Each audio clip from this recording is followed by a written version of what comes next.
nos saludamos, somos un grupo de hermanos que escudriñamos las Escrituras.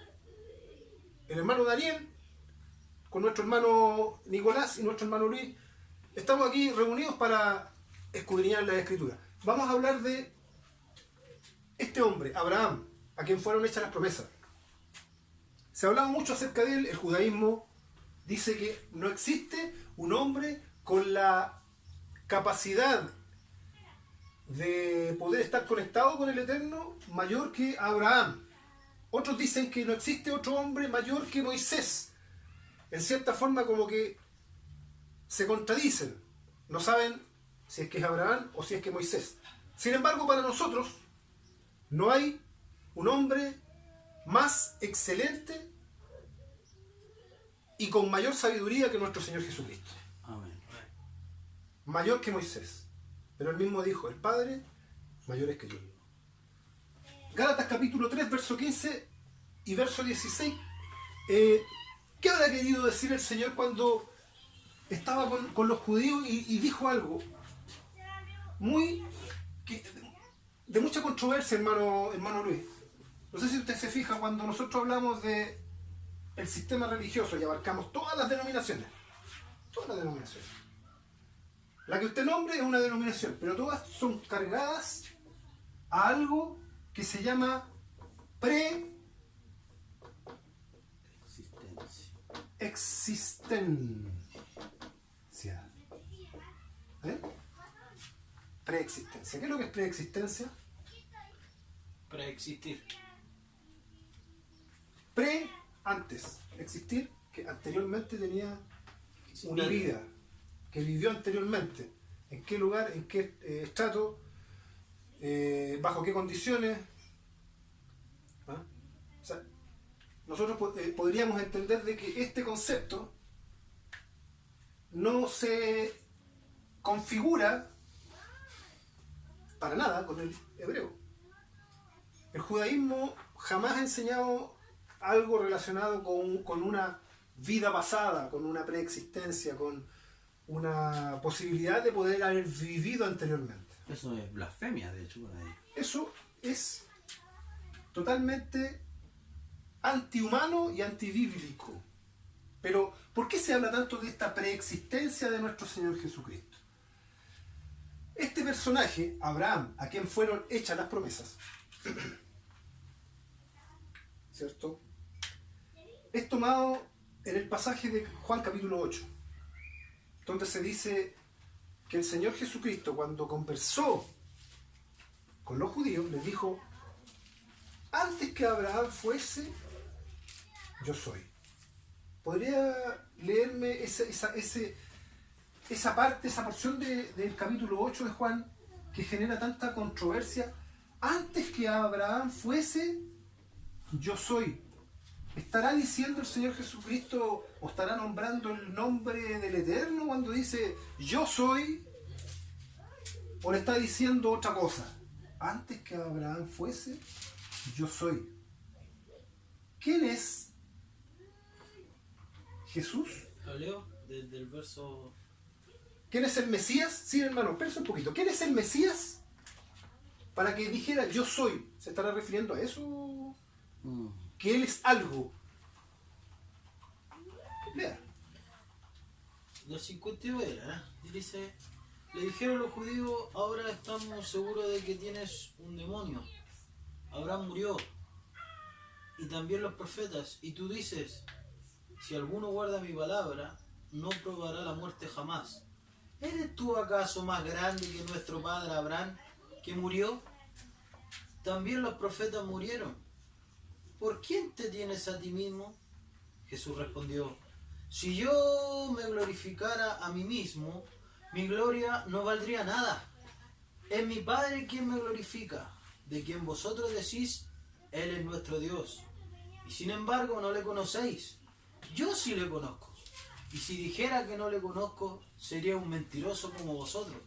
Pero yo le conozco y guardo su palabra. Vuestro padre Abraham se regocijó pensando en ver mi día. Le vio y se alegró. Entonces los judíos le dijeron: ¿aún no tienes 50 años y has visto a Abraham? Jesús le respondió: en verdad os digo, antes de que Abraham existiera, yo soy. Soy. Dijo que era Dios, por eso. Dio a entender que él preexistía y que aparte de eso, él era una de las personas que componían una Trinidad, o que él estuvo en el cielo anteriormente, y que él era eterno. ¿Dio a entender eso el Señor Jesucristo? ¿O simplemente habló en un lenguaje que no eran capaces de entender los fariseos porque los oídos de ellos no estaban capacitados para poder entender el lenguaje de nuestro Señor? Como en otros videos hemos dicho anteriormente, en otros estudios, Moisés dijo, profeta como yo levantará el Señor. Es decir, de la misma categoría de Moisés, un profeta elevadísimo, con características totalmente especiales, por sobre los otros profetas, se levantaría. Nuestro Señor Jesús era ese profeta. Amén. Pero acá se introduce un concepto. Los mismos judíos dicen, nuestro padre Abraham. Pero el Señor Jesús dice, mi Padre, al cual ustedes llaman vuestro Dios. O sea, el Señor Jesús decía que su Padre, primeramente, era el Creador, el mismo que le había dado la vida a este Abraham. ¿Qué es lo que dice el sistema? Vuelvo a insistir, no lo decimos despectivamente. Sistema, incluimos todas las denominaciones. Aquí nadie tiene que escandalizarse. Si usted es testigo de Jehová, me estoy refiriendo a usted. Si usted es mormón, me refiero a usted. Si usted es católico, me refiero a usted. Si usted es adventista, me refiero a usted. Unicitario. Me refiero a usted. Todo el sistema habla el mismo lenguaje y todo el sistema dice que el Señor estaba hablando de una preexistencia, por lo tanto, inmediatamente, incluso sin darse cuenta, usted le está dando la razón a los judíos de la época. Ellos entendieron lo mismo. ¿Se dio cuenta, no? Usted le está dando la razón a que los judíos entendieron perfectamente de que el Señor dio a entender que Él preexistía, de que Él tenía una vida pasada y por lo tanto, en ese sentido, el Señor Jesucristo nos llevaba una ventaja a cada uno de nosotros como seres humanos. Yo creo que el Señor Jesucristo corrió una carrera limpia. Amén. Yo creo que el Señor Jesucristo murió en la cruz voluntariamente haciendo la voluntad del Padre. Pero Él se ofreció.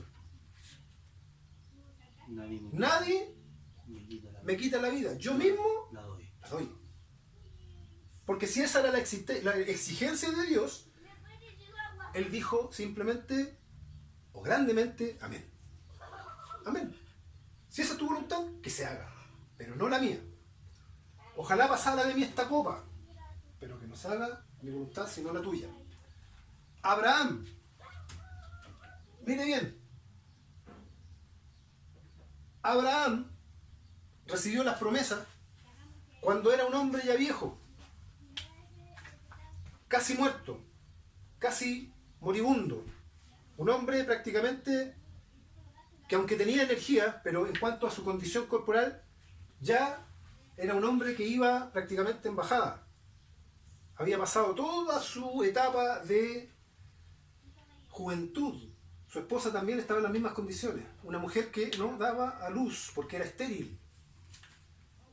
Mire, ahora el capítulo 15 del Génesis y nos vamos a encontrar con la primera pista. ¿A qué se estaba refiriendo el Señor Jesús? Lea desde el versículo 1 en adelante y usted que está ahí viendo este video empiece a analizar lo siguiente. ¿Qué habrá querido decir Pablo con Gálatas? Génesis Capítulo 3, verso 15, verso 16. Génesis capítulo 15. Leamos lo que sucede en ese minuto, porque vamos a encontrar aquí una primera pista. Algo muy importante, muy fundamental para poder entender a qué se refirió el Señor, si a una preexistencia o quiso decir algo sumamente fácil de entender. Versículo 1. Después de estas cosas, dice, siga. Después de estas cosas fue palabra del Eterno a Abraham, en visión, Ya. diciendo. Enfaticemos bien. Después de estas cosas, ¿de qué cosas? De las que nombra en el capítulo 14. Inmediatamente nos está llevando hacia atrás. Nos liga al capítulo ¿Cierto? 14. Después de estas cosas, ¿qué pasó anteriormente? Hubieron varios sucesos. Hubo una guerra, ¿cierto? Hubo un asunto de ¿cómo se llama? De pleitos, ¿cierto? Entre reyes. Estuvo involucrado Sodoma, Gomorra y otros reyes, ¿cierto? 5 contra 4. Hay una historia ahí. Mm.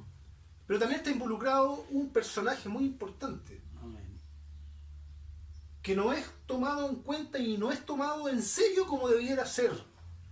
El gran Melquisedec, sacerdote del Dios Altísimo. Altísimo, conocido como el Elión, el Dios Altísimo. Ponga atención en la terminación del nombre. Siempre se configura esto porque acá en estos nombres está implícito el nombre del Dios de la época. ¿Ya?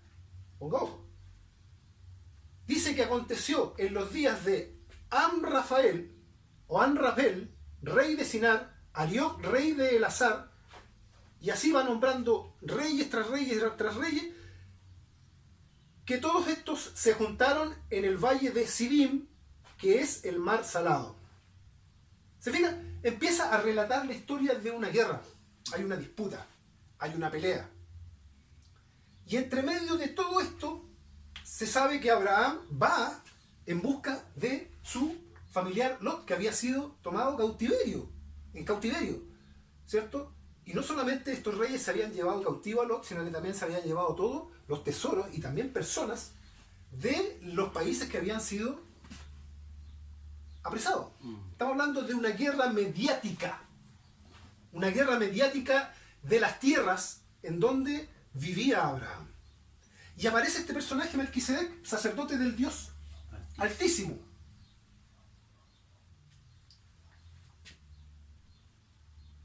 Después, volvemos al versículo 1, después de estas cosas fue la palabra del Eterno a Abraham en visión. Hermano Luis, ¿de qué forma fue la palabra a Abraham?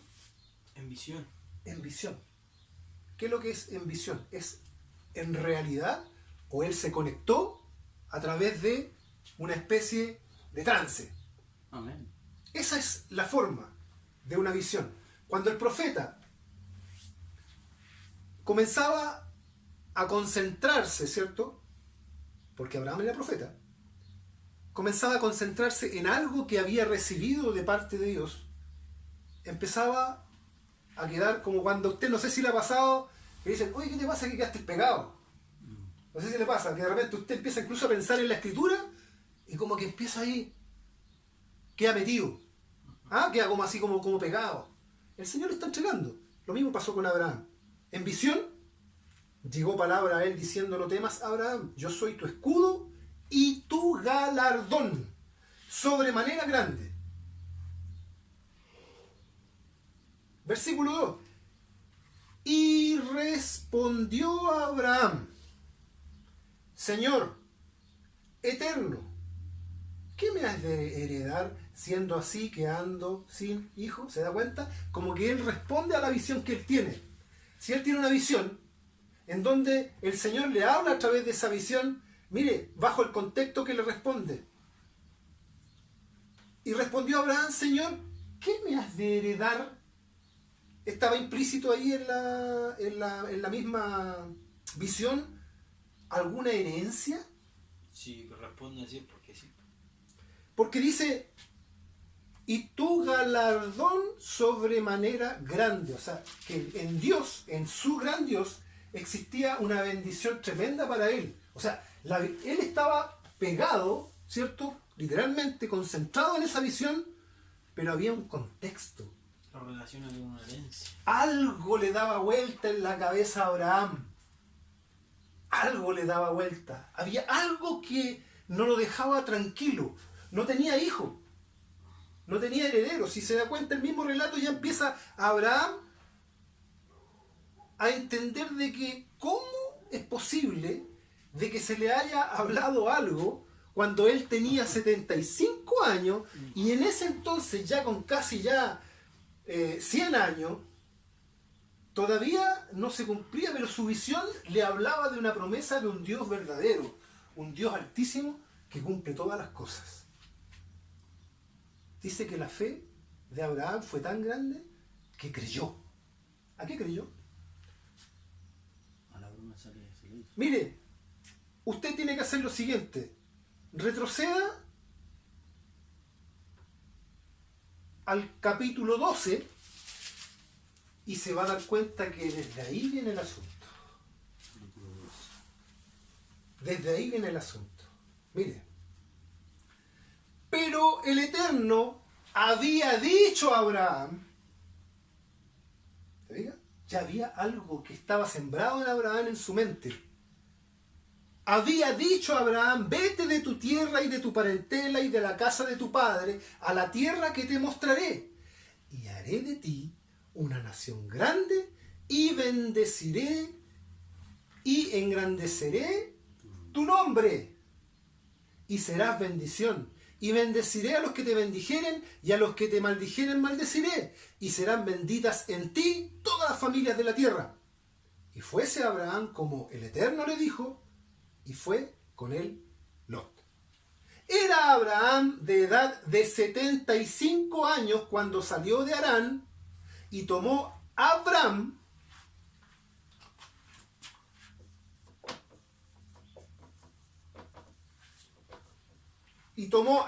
a Sarai, su mujer, a Lot, hijo de su hermano, y a toda su hacienda que había ganado, a las almas que habían adquirido en Harán y salieron para ir a tierra de Canaán.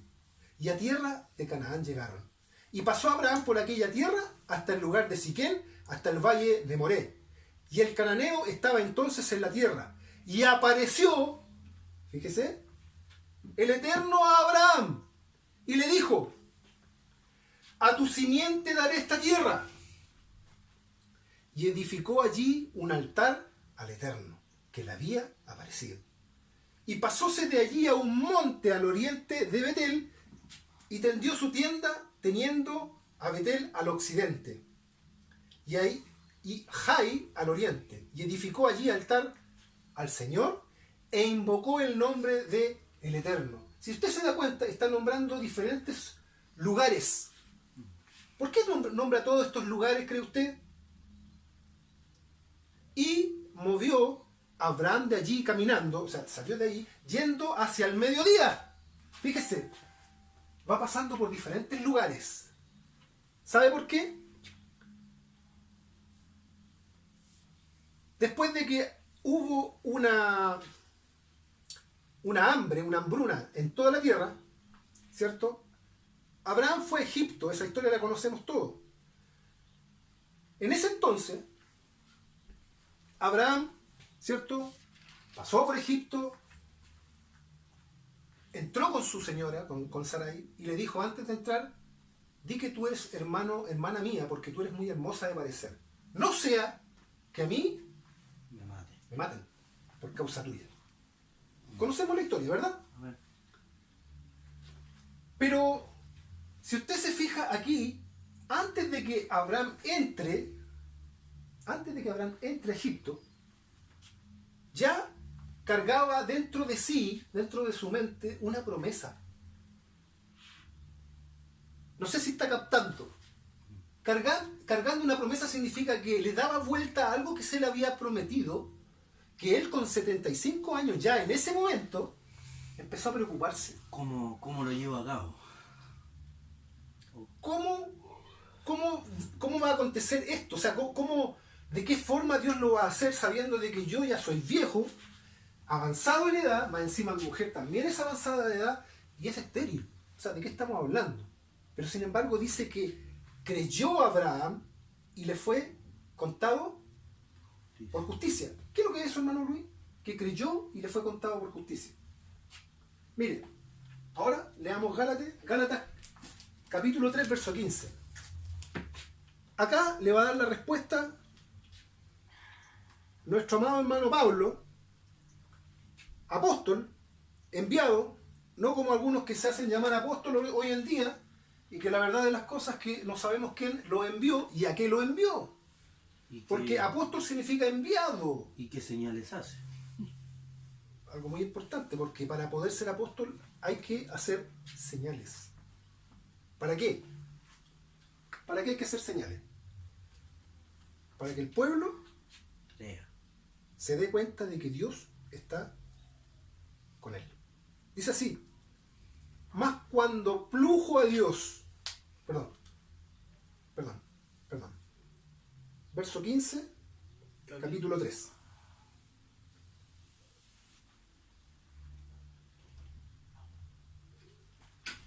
Hermanos, hablo como hombre, aunque un pacto sea de hombre con todo, siendo confirmado, nadie lo cancela. O le añade: a Abraham fueron hechas las promesas, y a su simiente. No dice y a las simientes como de muchos, sino como de uno. Y a tu simiente, la cual es Cristo. Que es lo mismo que Mesías. Que es lo mismo que ungido. A Abraham fueron hechas las promesas y a su simiente. No dice y a la simiente como de muchos, sino como de uno. Aquí está implícito el Mesías. O sea que cuando el Señor, el Eterno, le hace la promesa a Abraham,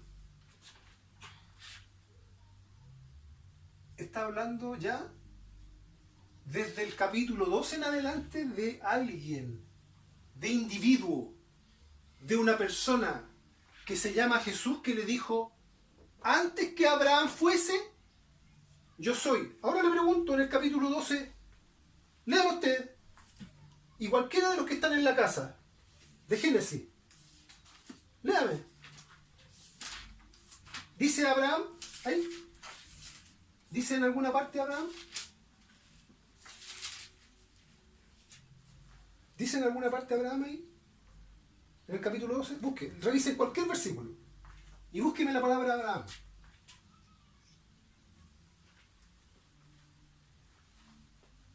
Usted también que está en la casa, haga el ejercicio. Comience a buscar la palabra Abraham. ¿Aparece? ¿La encuentro, no? Hermano Nicolás, ¿encontró usted la palabra Abraham? Pero el Eterno ¿Ah? había dicho a Abraham. ¿No? ¿No dice Abraham ahí? Bueno, ¿Cómo dice? Abraham. Dice Abraham. No dice Abraham. No dice Abraham. Abraham. Siga buscando en el capítulo 16. Capítulo 16. Sí, capítulo 16, búsqueme. Abraham. Abraham.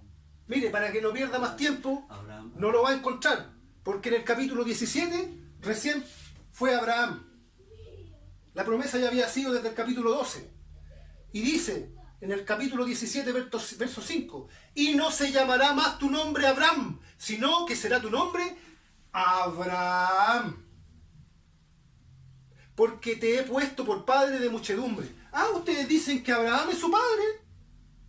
No, yo, antes que Abraham fuese, yo soy. Porque le pusieron a Abraham porque venía porque en serían benditas todas las naciones. En pasa a ser padre Abraham. Tal como en el judaísmo, en Isaac se llama descendencia. En Isaac se la llamaba descendencia. No en Abraham. No es en ese sentido. Lo que pasa es que muchos reclaman de que a través de el hijo que tuvo con la egipcia, también tuvo descendencia. Pero la promesa no es hecha a través de la esclava, sino que a través de la libre. Es por medio de Sarai. Sarai, la estéril, iba a engendrar un hijo. Y en ese hijo estaban las promesas de donde vendría el Mesías. Pero Acá claramente lo que el Señor quiso decir no habló de una preexistencia. Dijo siempre a los judíos que habían estudiado la Torá y que no se daban cuenta de que el que estaban hablando ellos no era de Abraham, era de Abraham. Que si bien el mismo, Antes que Abraham fuese, Ese es su o sea, antes que le pusiera ese nombre Nombre por nuevo. la promesa, el Mesías ya está. ya estaba. Estaba ya. Yo soy antes que Abraham fuese. Eso es todo. Otra explicación. Ah, qué buena la ¿Me entiende, no? Sí. Ahora una explicación alternativa. Sí, no. Es que 3.15, Génesis 3.15. a partir de Génesis 3.15 ya estaba implícito explícito esto. el Mesías. Ya estaba implícito Sí, dentro del sí. mensaje. Del anuncio. Porque si había alguien de la simiente de ella que vencería, ¿cierto? A el maligno, sería este, el Mesías. Ya estaba implícito. O sea, si hablamos de promesa, ya la promesa es anterior, pero es ratificada a este hombre y antes que Abraham fuese, Qué bueno. yo soy. Eso es. Amén. O sea, se acaba la persistencia. Se acaba la preexistencia inmediatamente porque el Señor Jesucristo simplemente utilizó la palabra tal cual como está escrita, como muchos la distorsionan. Hay que tener cuidado hasta con una letra, Hasta con una H. hasta con una simple H. Porque una simple H, imagínense, la H era la que le daba, ¿cierto?, a través de ese nombre, el derecho, o más bien dicho, le daba la característica dentro del nombre, porque dice engrandeceré tu nombre. Exacto. Lo amplió. Y qué bueno. No que lo puso en letras mayúsculas gigantes así como un panfleto, no. Lo amplió en el sentido de que le dio una extensión. Engrandeceré tu nombre y haré de ti una nación grande. Por eso a partir de ahora ya no te llamas más Abraham. A partir de ahora eres Abraham. Ahí empezó a ser. Padre de muchos. Ahí empezó a ser. Pero antes de que Abraham fuese, antes de que el nombre se le extendiera, yo soy. La promesa de antes. Yo soy significa tetragramatón. No. De ninguna manera. No. Yo soy significa que yo existo, pero no de preexistencia, sino a través del Anuncio. anuncio. Como que yo diga, hermano Daniel, yo soy no significa nada. Yo soy Luis. Yo soy Luis, yo soy Daniel, yo soy arquitecto, yo soy... No, sí. Hermano, por favor, pongámonos serios. Acá, usted en la escritura va a encontrar la palabra yo soy en muchas partes. Solamente el Eterno, a través de la zarza, ¿cierto? A través de la manifestación angelical de una zarza, le habló a Moisés diciéndole yo soy el que soy. Pero eso no significa de que cada vez que usted encuentre que el Señor dice yo soy la luz del mundo, yo soy el camino, yo soy la vid verdadera, no está diciendo Él que es el Eterno. Él está diciendo qué cosa es de acuerdo al anuncio de Él. Es como cuando el ciego, tú eres el ciego, yo soy. Yo soy el hijo de... Entonces el ciego era Dios. El ciego también, Gabriel también es, entonces el ángel también es Dios. Po. Sí, Es que el ángel también dice, yo soy. soy Gabriel.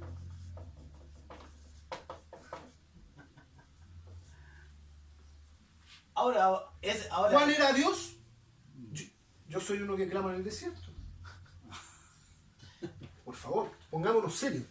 El Señor Jesucristo siempre me estaba diciendo que antes que fuera constituido, de acuerdo al nombre, como Abraham, padre de muchedumbre, de naciones, el Señor Jesucristo ya estaba implícito dentro de la promesa de Dios, porque todo lo hizo Dios por el Mesías, para que Él fuera manifestado. ¿Entienden? La Escritura tiene una explicación lógica. El Señor Jesucristo tenía que hablar de acuerdo a un lenguaje en parábolas, para que oyendo no oyesen y para que viendo no vieran.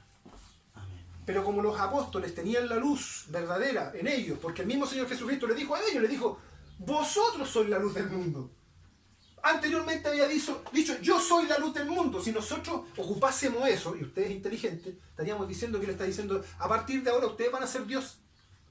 Porque si yo soy la luz del mundo y está diciendo que es Dios, porque dijo yo soy, y después le dice, vosotros sois la luz del mundo, le está diciendo, ahora ustedes van a ser Dios. No. ¿Eso es? No. ¿O le está diciendo, ustedes van a alumbrar a aquellos que van a escuchar su palabra? Yo creo que eso. vosotros sois la luz del mundo. Ustedes van a dar testimonio de lo que vieron. Ustedes van a hablar de todo lo que vieron y oyeron. A ustedes se les va a manifestar la vida, la resurrección. Y todo eso ustedes se lo van a contar a sus discípulos. Transmitirlo. ¿Se fija? Vosotros sois la luz del mundo. Hermano, si usted no busca en la luz, Ahora, hermano Daniel, Pablo nos dio la luz, ¿se fija? sí. Pablo nos dio la luz. Ahora, si lo viéramos de un punto de vista más, ¿cómo se dice? Natural, en ese caso, el hijo de perdición también sería, Judas también sería preexistente, Exactamente. porque Judas fue predestinado. Mire, para eso. el concepto de preexistencia, como le dije anteriormente, es latino. Ni siquiera es griego. Es muy posterior. Esto entró con el latino romano. El preexistencialismo recién es una filosofía madurada en los años 350 después de los apóstoles. Es algo muy posterior. Apostasía. Es apostasía neta. El Señor Jesucristo nunca trató de demostrar una preexistencia, al contrario, lo que Él trató de demostrar es que dentro del mundo venidero, Él miraba hacia adelante. Él no miraba al pasado, no miraba para atrás. Él nunca habló de una preexistencia, Él habló de un mundo venidero. ¿Ah? Él habló de lo que iba a manifestarse.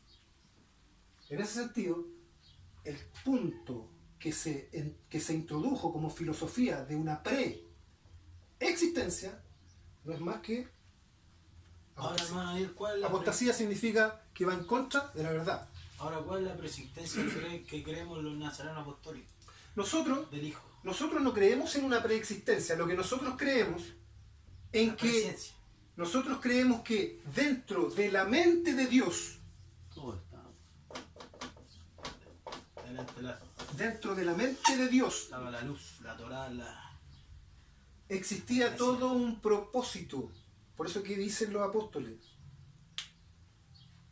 que Él, ¿cierto?, había considerado a cada uno de nosotros antes de que nosotros aparezcamos acá en este mundo. Él ya había escogido anteriormente para que todos tuviésemos una labor, un propósito que desarrollar en este mundo. a los que también eligió, A también los que los predestinó, dice la Escritura. Aunque la palabra predestinación no es la más correcta, debemos también aclarar eso. A usted que le gusta investigar también acerca de los manuscritos, debemos entender de que Erasmo de Rotterdam, cuando hizo la Vulgata, le puso la palabra predestinación, pero en realidad lo que el manuscrito quiere decir es que él primeramente pensó, ¿cierto?, y después desarrolló. ¿Se fija? Primero él es como un ingeniero que primero forma la idea en su mente, pero la va desarrollando de acuerdo a los tiempos que él tiene predestinados. Pero la palabra predestinación en sí misma no da mucha claridad. ¿Ya? El concepto de predestinación es un concepto un poquito filosófico. Una preelaboración. Por ejemplo, si Dios hizo los cielos y la tierra, en el principio, como estudiamos en el Génesis, Dios eso ya lo tenía en mente, nada más que lo desarrolló. ¿Se fija? Si Dios sabía que tenía que venir un Pablo, ese Dios ya sabía que primero ese Pablo iba a ser perseguidor de la iglesia. Ya lo tenía claro. Primero lo pone como perseguidor de la iglesia y después le hace el llamamiento para que se produzca una conversión. ¿Se fija? Exacto. A Pablo, apóstol de Jesucristo, por voluntad De Dios. Ahí está la voluntad en su mente. Por eso el Señor Jesucristo ha venido a ser. Tu voluntad. Y la voluntad. ¿Qué es lo, en ese sentido, si ocupamos la palabra preexistencia, qué es lo que existía en ese sentido? Voluntad. La voluntad. Porque la voluntad no es de tiempo presente, sino que es eterna. La voluntad siempre es antes. Es como la causa y el efecto. ¿Cierto? Primero está la idea y después está el desarrollo de la idea. Dios primero pensó y después ejecutó. Dios primero formó la idea en su mente absoluta como Dios, altísimo, y voy a volver a poner aquí la palabra Elión, para que se empiece a familiarizar con estas palabras que terminan en on, el vocablo on. ¿Ya? Miren, miren, fíjense. Atón. Eso es monoteísmo. Abraham es contemporáneo. Para que se vaya formando. Cuando hablemos acerca de José, nos vamos a encontrar con una sorpresa. Nosotros, por misericordia de Dios, sabemos cuál era el faraón que en el tiempo de José, ¿cierto?, lo exaltó hasta lo sumo. A José. Le dio autoridad sobre toda Egipto, ¿cierto? Le dio su nombre. ¿Qué es lo que es el nombre? ¿Qué es lo que es dar el nombre? El lenguaje apostólico, usted va a aprender todas estas palabras. Antes que Abraham fuese, yo soy. El Señor Jesucristo está utilizando su lenguaje profético. La promesa, que soy yo, es mucho antes que fuera constituido Abraham. Antes se llamaba Abraham. Oye mundo, el Señor nuestro Dios, el Señor